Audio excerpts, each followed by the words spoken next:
Hello everyone, today we are going to talk about two different methods of roasting coffee, filter and espresso. So you might be wondering what's the difference between a filter and an espresso roast and which one should you choose if you want to try our coffee. But first of all, let me tell you a little bit more about our roasting philosophy.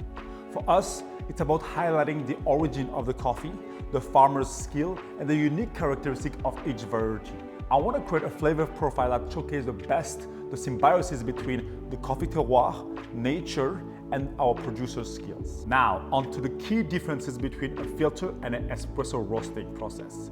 Technically, the roasting process is fairly the same, but the difference here lies in the development time, or the time that the beans spend after the first crack. For filter, I aim for flavor profile that showcase clarity, complexity, and transparency of flavors. Once again, I really want to highlight the true characteristic of the coffee. That's why our development time is fairly short, which ends up in a lighter color spectrum. Basically, I want people to taste the unique quality of the coffee when they brew it. So often, my filter roasts are rather light with a shorter development time. For espresso, the goal is the same: showcase the true aspect of the coffee with clarity, transparency, and complexity, but I have to make some adjustments because the brewing adjustment is a little bit different. Here we are under 9 bars of pressure, and in order to counterbalance that intensity, I am muting down my brightness by extending my development time for only about 20-30 seconds and my end temperature by 1 or 2 degrees. Extending the development time by 20-30 more seconds helps me to mute down the acidity and makes it for greater espresso because I'm muting down my acidity, you find it back when you pull a 9 bar of pressure shot of espresso. And here you have some example that I put on the screen about a filter versus an espresso roast. And now let's check some colors. So here we have our Benko Gotiti natural Dega variety coffee from Yergachefe in Ethiopia. This is our filter roast, and this one, as you can see, slightly browner on our espresso roast. The difference is really small. There's only about 2 actual difference. Let's take another one from Kenya. Let's measure some color of now our Kenyan coffee. We do that for every coffee to check for its development and also for consistency. So often when we sample coffee and we're happy with the sample, let's say 2 out of 5, we take that sample and on the production roaster, we are matching colors. And then on a batch to batch, roast to roast, well, the idea is to maintain that consistency by checking the color outside and inside every time. But here we're just checking outside for the sake of the experiment. So here on our filter roast is about 75.4. We are going to do it 3-4 times, 75.6, 75.3, so about 75.5, which is considered light roast on our filter roast. On our espresso,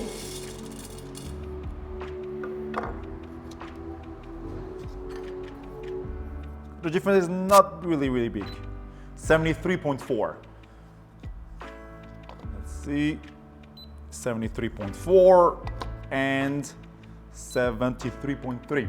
So we went from 75.5 to 73.3. So just about 2 points on the light tail color scale. And that's often what I'm doing, and I'm going for 2 or 3 points darker for our espresso versus our filter profile, which is very light. Now you might be wondering, what machine am I using to roast? Well, for different purposes, I use different machines. For our sampling, I'm often using an Ikawa Pro 50 or an Alio Bullet, and for production roasting, we can use a San Franciscan or a Loring.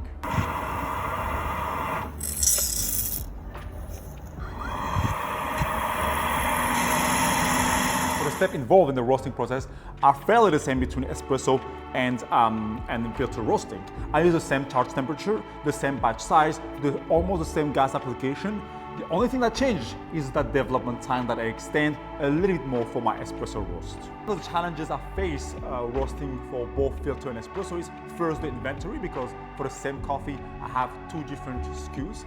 But the other one is that an espresso roast is a little bit trickier to pull, because you need to let the coffee rest a little bit more and then pull shot of espresso to figure out if you messed it up or not. So the process, the QC process of developing an espresso roast is slightly more involved, takes slightly longer, and it's a little bit trickier to extend for 20-30 more seconds without messing up at the end of your roast. And then it's about managing my gas application on the development time carefully to avoid baking or scorching. One last thing, can you use a filter roast on espresso and an espresso roast for filter?